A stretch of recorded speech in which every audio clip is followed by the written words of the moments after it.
Hello, so mates, welcome back to my YouTube channel. And if you're new to this channel, you are highly welcome. So, guys, in today's tutorial, I'll be teaching you how to sew this asymmetric hemline and neckline blouse, and I'll also be teaching you how to also bead on it. In case you don't know, there's beading on the hemline and also the neckline and the front of this blouse. So I'll also be teaching you how to go about the beading. If you haven't seen the pattern drafting of this video, I already dropped the tutorial, so I will link it up here and I'll also pin it down in the comment section for you to see. So without wasting much time, let's get right into this tutorial.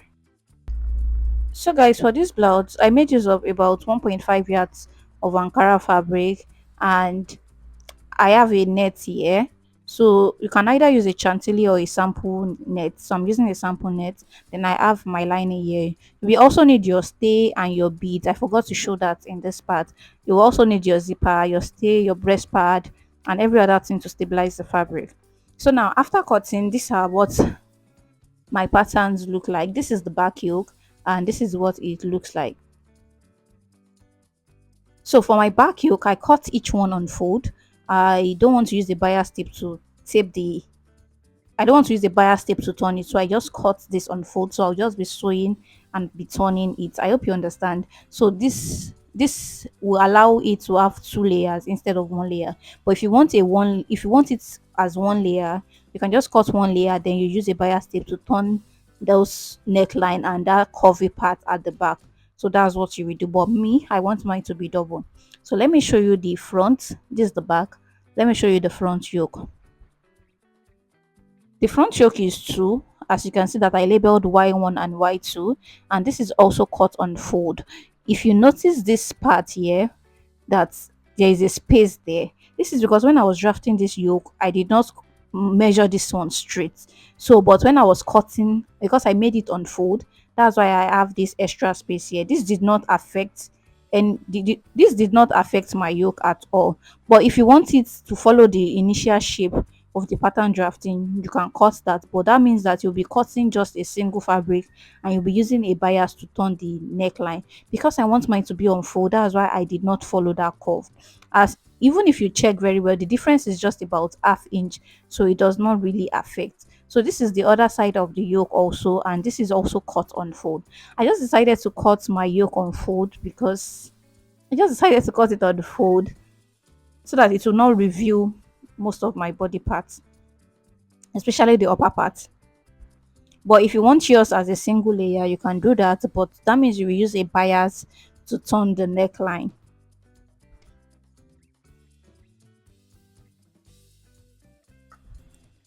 This is the body of the blouse. This is the front, and I've already cut out this. So I added paper stay rather to the fabric. I should have used stay because I'm working with a low quality Ankara. I just decided to use paper stay. For the lining, I also added paper stay, and I added my padding, my wording to the lining. You will see that. I'll show you what it looks like soon. As you can see, the lining. So this is what they look like, and I've already cut this out. So let me show you what the back looks like. So this is the back. I've cut out my back. I've added my sewing allowance. For the side, I added 2 inches, and for the joining, I added ½ inch. So this is what it looks like. And for my lining, I did not add any stay to the lining. Just decided to use the lining like that. So now, after showing you all this, the next thing we'll do now is to firstly, I want to locate where this yoke will be stopping, because this is very important. So I'm marking this. This is where it will stop. So I'm just marking it on the fabric so that when I want to place the yoke, I know where I'm placing it. I just decided to mark it. So that's where the yoke will stop. So now the next thing we'll do is to go ahead and start joining. But let me show you my sleeve. So this is my sleeve, and I've already cut this out. So for this one, I just use a freehand method to cut the sleeve. This is just a long sleeve, a fitted long sleeve, and this is what it looks like.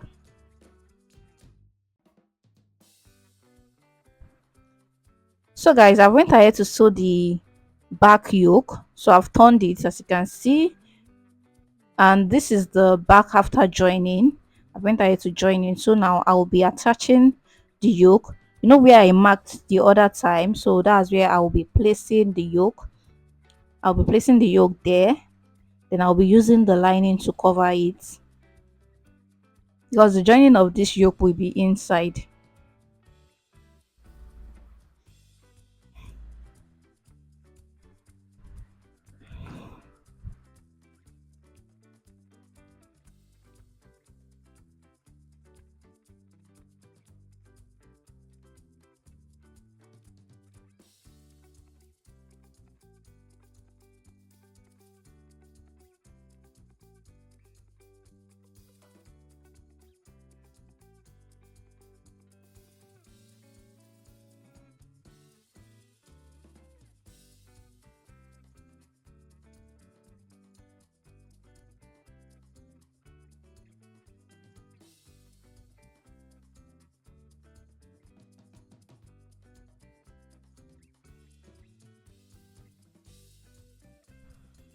So what I will do next is to also fix my zipper inside. I don't want the zipper fixing to show outside. So I did not plan that actually, because if you notice I added my zipper allowance, but I added like a lot of zipper allowance, but I want it to be inside, so that's what I will do. So this is the front after padding. I've joined the lining separately. I've joined the main fabric separately. So what I'll be doing next is to attach the yoke to the main bodies. When you are working with a sweetheart neckline, it's always good to notch the center on the main fabric so that you can easily sew it, and so that this yoke can sit perfectly into the sweetheart neckline. So I'll just go ahead now and just fix the yoke, and I will also fix the other side. Then after fixing the yoke on the main bodies, I will sew that first before I now use the lining to cover it and sew.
Like I mentioned earlier that my zipper is fixed inside, like I've already fixed the zipper here.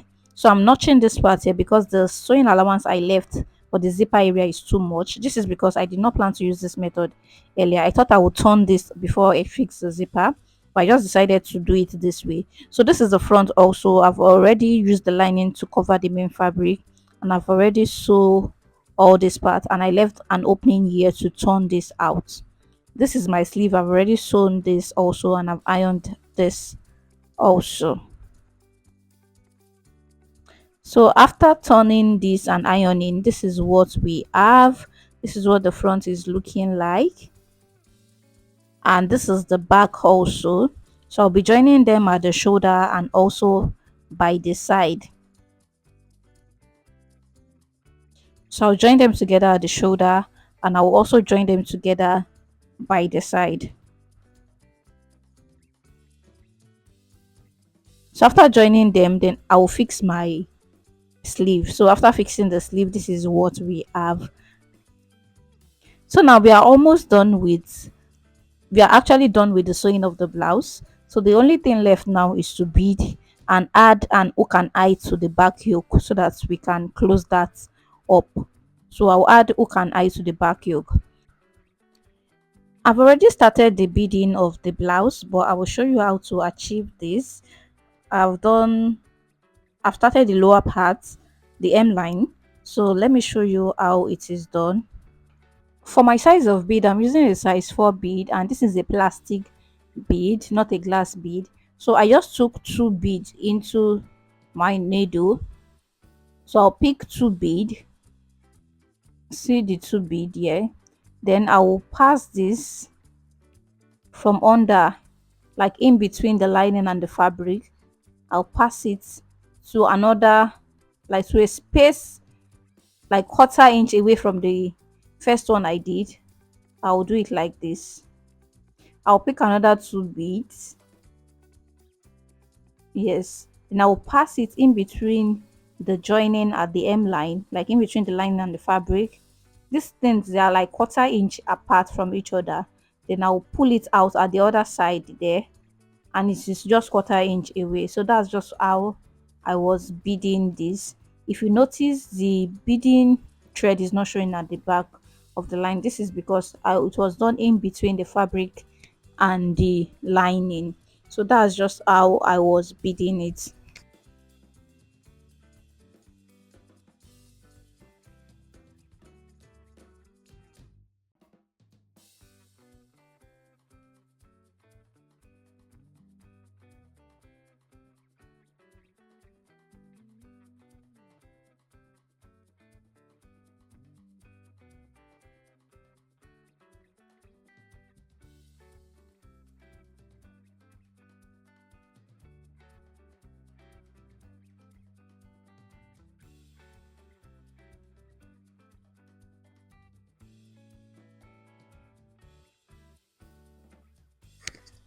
So I'll keep beading this until I get to the M line, like until I finish the M line. So for the back yoke, as you can see, this is the back yoke. So I started beading from the back yoke towards the front yoke. Then I'm beading from the other side of the front yoke to the back yoke. And the same way I did for that, the method I used for that one, that's what I will use for this. As you can see, the thread is out here. I'll pick two beads, then I'll pull it like in between, push it out. So that's just how I'll be doing it. I'll be putting it just like this, and this is like quarter inch away from each other. I'll pick another two beads, then this is how I will be beading this. So for this one here, the thread is showing at the back. The thread is showing at the back. This is because the net is not that thick compared to the M line of the blouse, and I just decided to do it this way so that it can stabilize the M line, the neckline. It can stabilize it a bit. So you continue like that until you finish beading this. So after we are done with the neckline and the back yoke neckline, so the only part left will be this front, this sweetheart neckline at the front.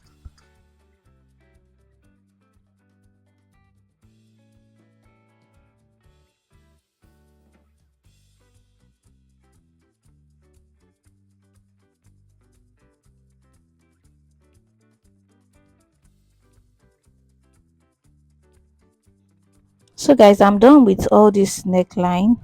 This is the front. I've done the back also. This is one side of the back. Yes, I fixed my hook and eye. Like the hook and eye is under, so I beaded on top of it, like it's at the back of this edge of the back yoke. So I've done the back yoke now. So like I said, the only part left now is the sweetheart shape at the front. So that sweetheart shape will also be beading it.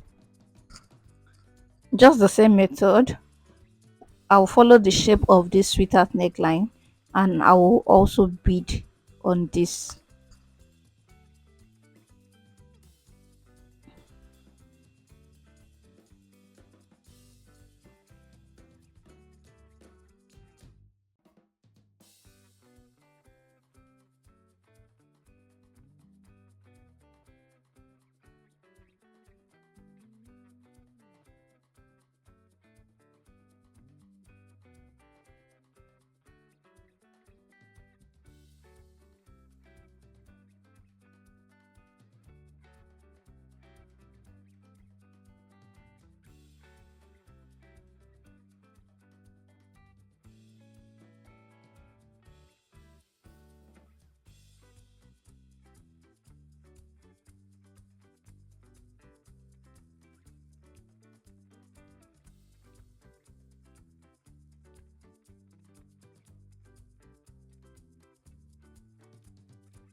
Yay, I'm finally done beading.